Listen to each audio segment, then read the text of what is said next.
Alors, en positionnant la pièce dans cette direction, on va être capable de mesurer toutes les côtes verticales sur la pièce, comme ces côtes-là, ces côtes-là. Ensuite, on peut pencher la pièce.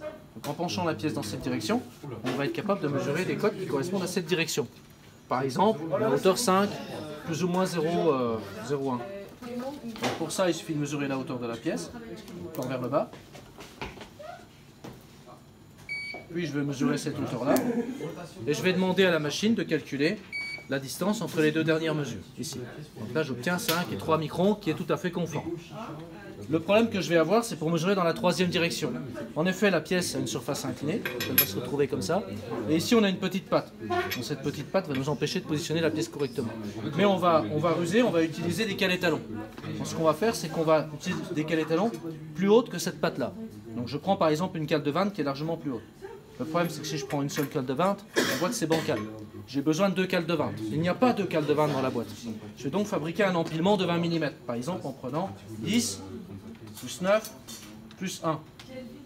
Ensuite, on va glisser les cales les unes contre les autres pour chasser l'air, de telle sorte à ce que les cales collent les unes aux autres. Donc là, les cales sont en train de coller les unes aux autres.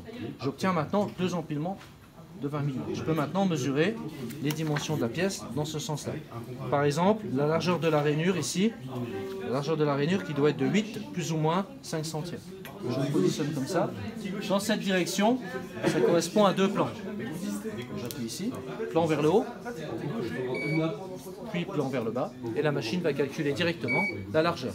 La machine mémorise en même temps la position du centre de la rainure par rapport au marbre. Donc si je mesure ensuite cette position-là, je vais pouvoir demander à la machine la distance entre le centre de la rainure et ce plan. Donc je viens ici, je vais faire plan vers le haut.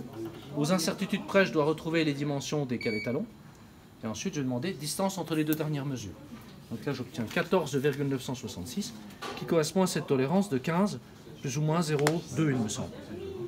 Ensuite, le dernier point à palper était ici. On constate qu'il y a une cote de 38 qui part de ce point vers là. Donc comme j'ai mesuré ce point en dernier, il suffit de rajouter un point au-dessus. Je vais rajouter un point ici, plan vers le bas. Et je vais demander la distance entre les deux dernières mesures, ce qui va me permettre d'obtenir cette dimension-là. Donc 38 plus ou moins 0,3, j'obtiens 37,947, ce qui est aussi largement conforme. Avec cette machine, vous allez pouvoir, en jouant sur les directions, mesurer facilement 3/4 des dimensions. Ce que vous ne pourrez pas mesurer, ce sont les rayons, les chanfreins, et certaines distances entre des cercles et des plans. Vous ne pourrez pas non plus mesurer des profondeurs. Nous n'avons pas l'équipement pour mesurer des profondeurs de trous, des profondeurs. Donc les profondeurs, vous devrez les faire avec de l'équipement portatif comme une jauge de profondeur. Donc c'est à vous.